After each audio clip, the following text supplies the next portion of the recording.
تو اس کو آگے کیا کرنا چاہیے۔ تو اس ضمن میں جو سب سے ضروری بات یا پہلی بات ہے وہ یہ کہ ڈاکٹر آپ کو جو دوائیاں دے رہا ہے وہ آپ نے باقاعدگی سے استعمال کرتے رہنا ہے۔ ہمارے ملک میں اکثر یہ دیکھا جاتا ہے کہ ایک دفعہ دوائیاں شروع ہوتی ہیں، مریض کو فائدہ پہنچتا ہے تو اس کے بعد وہ دوائیوں کا استعمال روک دیتا ہے، کیونکہ سراسر غلط ہے۔ یہ بات سمجھنے کی ہے کہ ہارٹ فیلئر میں دل کمزور ہو چکا ہوتا ہے، اور اب جو مریض کی علامات میں بہتری آتی ہے وہ دوائیاں کھانے کی وجہ سے ہے، اور جب آپ ان دوائیوں کو چھوڑ دیں گے تو پھر علامات دوبارہ ظاہر ہوں گی۔ اس لیے سب سے زیادہ ضروری اپنی دوائیوں کا وقت کے اوپر استعمال ہے اور ان میں کوئی ناغہ نہ کرنا ہے۔ اس کے بعد آتا ہے آپ کا خود اپنی علامات پہ نظر رکھنا۔ اپنی علامات پہ نظر کس طرح رکھی جا سکتی ہے؟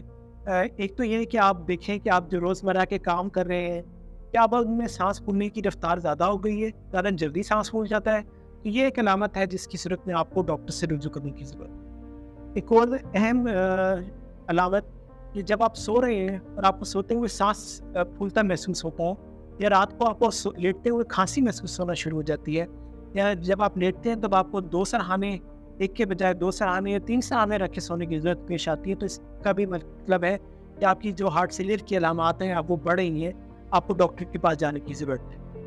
اس کے علاوہ ایک ضروری عمل جو کہ ہر ہارٹ فیلئر کے مریض کو کرنا چاہیے وہ یہ کہ آپ روزانہ صبح اٹھنے کے بعد، پیشاب کرنے کے بعد اور ناشتے سے پہلے اپنا وزن کریں، اور اس وزن کو آپ نے ریپیٹ کرنا ہے روزانہ کی بنیاد کے اوپر۔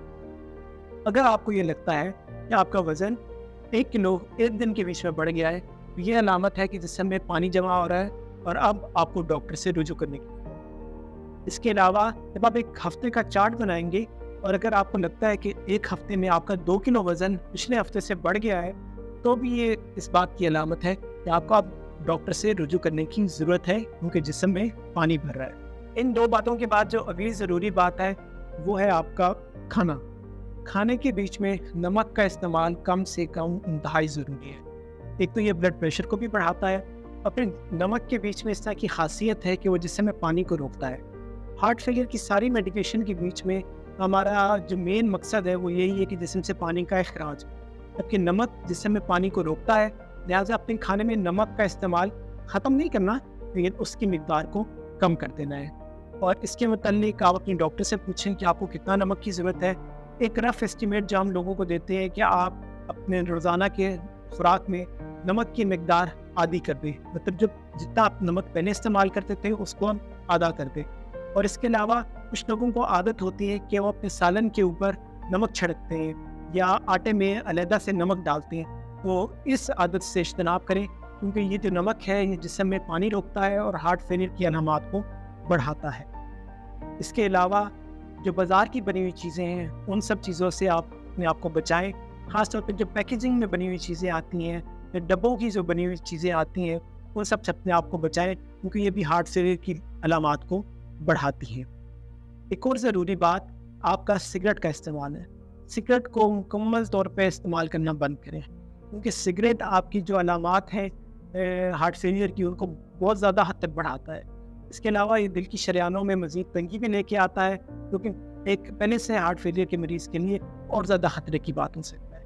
تو ہر قسم کا تمباکو کا استعمال اس کو مکمل طور پر بند کرنا ایک ہارٹ فیلئر کے مریض کے لیے انتہائی ضروری ہے۔ اس کے علاوہ آپ اپنا وزن کم کرنے کی کوشش کریں، ہیلدی ایکٹیویٹیز کے بیچ میں اپنے آپ کو انوالو کریں۔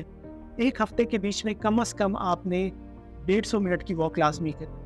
اس کا مطلب یہ ہے آپ اس کو رف اسٹیمیٹ دیں تو ہر روز آپ نے 30 منٹ کی واک کو اپنا معمول بنانا ہے، کیونکہ اس سے ہارٹ فیلئر کی جو علامات ہیں وہ کم ہوں۔ ایک اور ضروری بات جس کا آپ نے بہت خیال رکھنا ہے وہ یہ ہے کہ آپ نے کوئی سپلیمنٹس یا کوئی حکیمی دوائی وغیرہ کا استعمال خود سے شروع نہیں کریں۔ ہر دوائی سے متعلق ڈاکٹر سے پہلے رجوع کریں، کیونکہ بہت ساری دوائیاں ایسی ہیں خاص طور پہ جو آج ہمارے حکیم وغیرہ پرسکرائب کرتے ہیں جس میں اسٹیرائڈ کا استعمال بہت زیادہ ہوتا ہے۔ جو اسٹیرائڈ جو ہوتے ہیں جسم میں پانی کو روکتے ہیں، اور ہارٹ فیلئر کا جس سے میں نے پہلے ذکر کیا ہے کہ ایک ہی اس کا ٹریٹمنٹ کا علاج ہے جسم سے پانی کو نکالا جائے۔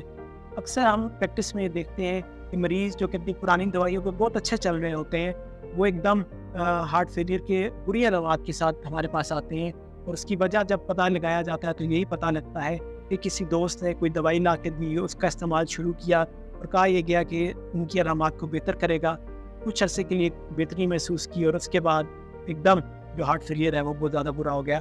تو لہٰذا حکیمی دوائیوں سے اور فوڈ سپلیمنٹس اور غیر ضروری گولیوں سے اپنے آپ کو بچائیں. کچھ درد کی دوائیاں جیسے بروفن ہو گئی اور نیپروکسن ہو گئی، اس طرح کی دوائیوں سے بھی اپنے آپ کو بچائیں، کیونکہ یہ بھی ہارٹ فیلئر کے مریضوں کے لیے خطرناک ہے. جو بھی دوائی استعمال کریں اس سے پہلے ڈاکٹر سے رجوع کریں اور اس کے بعد استعمال کریں. ایک اور ضروری بات کہ اگر آپ کوئی دوائی مسئلہ کر رہی ہے تو بجائے اس کے کہ آپ خود اس کو ختم کر دیں یا کم کر دیں، اپنے معالج سے رجوع کریں.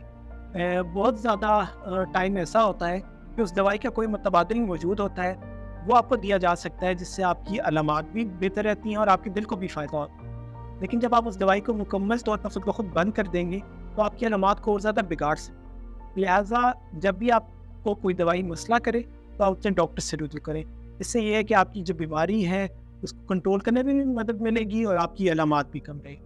جو احتیاطیں میں نے آپ کو بتائیں ان سب پہ عمل کرتے ہوئے جو ہارٹ فیلئر کے مریض ہیں وہ کافی حد تک ایک اچھی زندگی گزار سکتے ہیں. لیکن پھر بھی کچھ مریض ایسے ہوتے ہیں جن کو ہم دیکھتے ہیں کہ وہ ساری احتیاطیں بھی کرتے ہیں، دوائیاں بھی باقاعدگی سے استعمال کرتے ہیں، ورزش وغیرہ بھی کرتے ہیں، لیکن پھر بھی ان میں علامات میں کوئی خاص فرق نہیں پڑتا. تو پھر اس طرح کے کچھ مخصوص لوگوں کو ہم ایک علیحدہ قسم کی بیٹری جسے CRT کہتے ہیں اس کا مشورہ دیتے ہیں. تو CRT ایک بیٹری ہے جو کہ دوسری بیٹری کی طرح دل میں لگتی ہے اور اس کی وجہ سے دل کی جو پمپنگ ہوتی ہے وہ کچھ حد تک بہتر بنائی جا سکتی ہے اور اس سے علامات میں فرق آتا ہے. لیکن یہ طریقہ علاج ہر مریض کے لیے نہیں. پھر ہم دیکھتے ہیں کہ جب یہ تمام چیزیں فیل ہو جاتی ہیں تو پھر آخری جو راستہ ہوتا ہے وہ ہارٹ ٹرانسپلانٹ کا ہوتا ہے. بدقسمتی سے پاکستان میں ابھی تک ہارٹ ٹرانسپلانٹ کا کوئی ایسا پروگرام شروع نہیں ہوا. انڈیا کے بیچ میں آپ نے جس طرح پچھلے دنوں خبروں میں بھی سنا ہوگا کہ ایک ہماری بچی ادھر گئی اور اپنا ہارٹ ٹرانسپلانٹ کروایا. تو جب ساری آپشنس کسی مریض کے پاس ختم ہو جائے تو پھر اس کا علاج آخری ہارٹ ٹرانسپلانٹ رہتا ہے. لیکن انسان کو کوشش کرنی چاہیے کہ بات ہارٹ ٹرانسپلانٹ تک نہ جائے.